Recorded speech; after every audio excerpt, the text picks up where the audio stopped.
Hi everyone! Welcome to my channel. Today I'm gonna show you how I did my little purple petal fairy house lamp. For complete list of materials, please see description provided. By the way, I did this project to make use of a lot of my scrap clays. So here you can see me rolling two balls of fuchsia pink into cones and purple, and then laying them together like this and feeding them into the pasta machine multiple times till the clays create a gradient effect.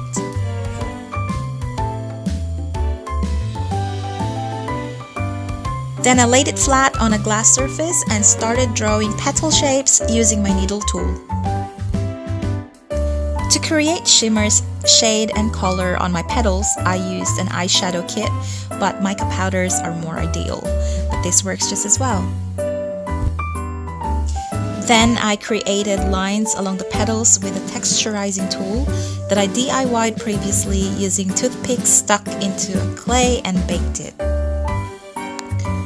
Then obviously I started cutting the petals. I also stuck a little bit of clay to serve as a base, making sure to brush liquid clay between the clay and the glass lid.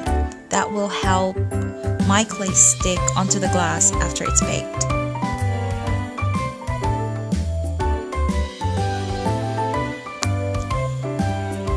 Then I made 4 more petals and started sticking them on. There's nothing special about that tool which I'm using, it's just a simple stylus pen I got for free somewhere, and it works perfectly, especially in getting rid of fingerprints.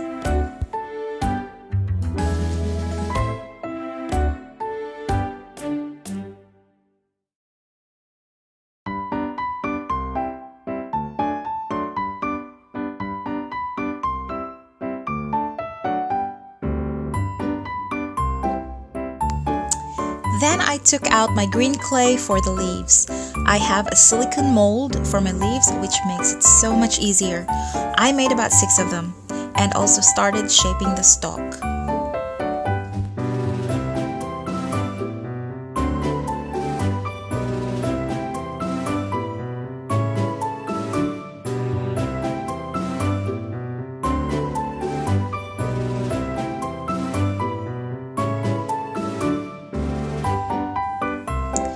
Using some scrap clays from failed attempts at caning, I shaped some bugs and some viney stems to decorate my petal roof. But you can be as creative as you like.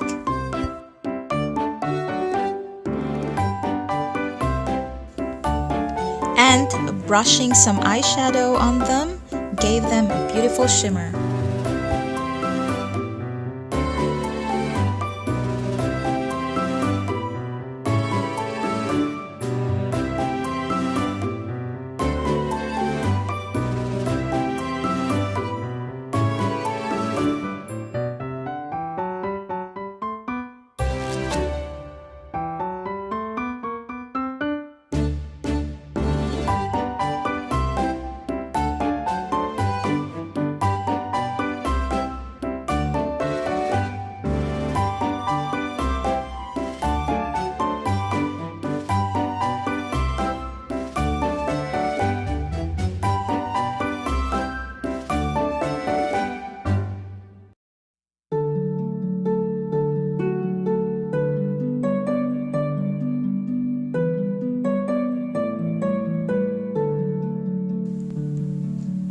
Using a yellow clay, I punched out a tiny sunflower with a brown clay for its center and textured it.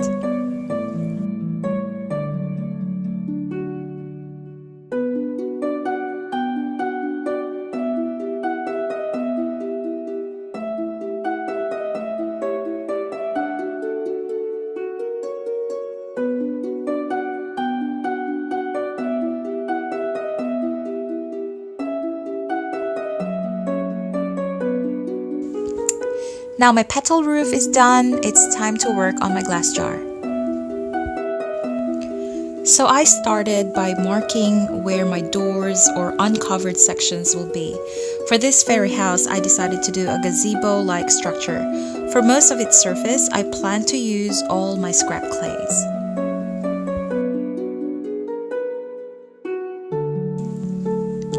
I flattened large pieces of clay with my pasta machine at number 7 thickness and made sure to brush liquid clay onto the glass jar before placing my clays on top.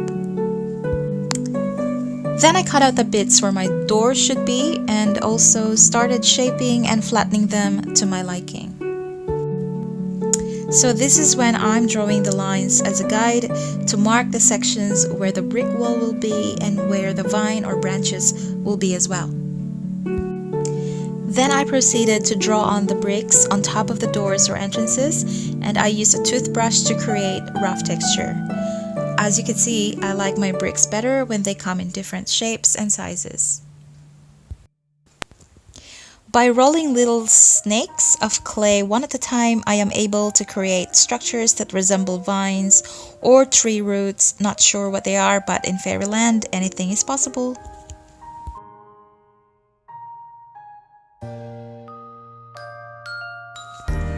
By using tiny little cutters, I punched out little holes on different parts of the wall to serve as windows or peepholes.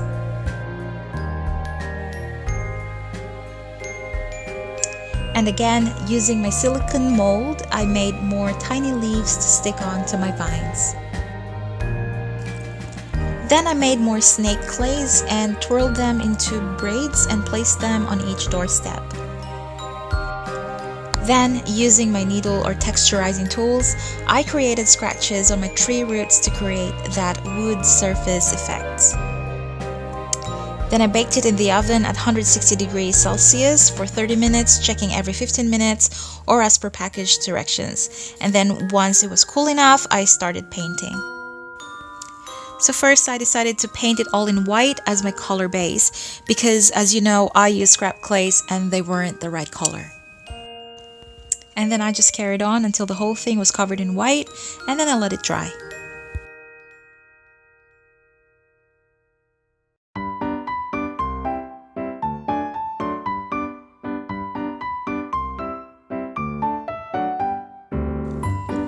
Once that white paint is dry, I did this trick called black washing. I got some black acrylic paint and just brushed it on, get it into the nooks and crannies to create the illusion of an aged grout, make it more realistic. Then I wiped it off with a moist paper towel to get rid of the black on the top surface. Then I continued to hand paint using acrylic.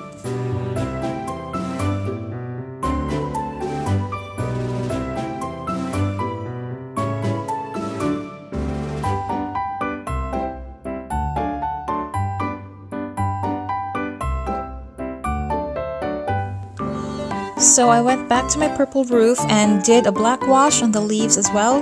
Then I sanded the edges of my petals using my Dremel because they were rough and uneven with some bits sticking out, and that worked perfectly.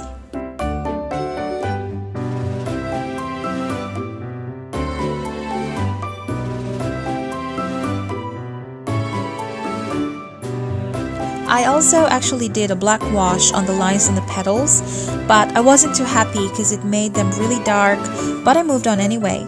I just did some final touches with hand painting and my fairy house is nearly done.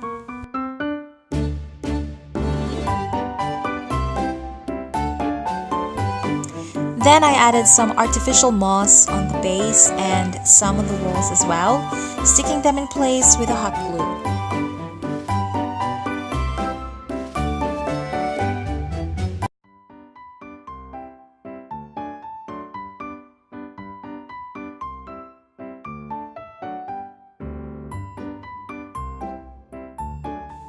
Last but not the least, I used Carbothane varnish to give it a glossy look and added protection as well. Let it dry and voila, purple petal fairy house is complete. Time to wrap and send off. Thank you so much for watching. Have a good day.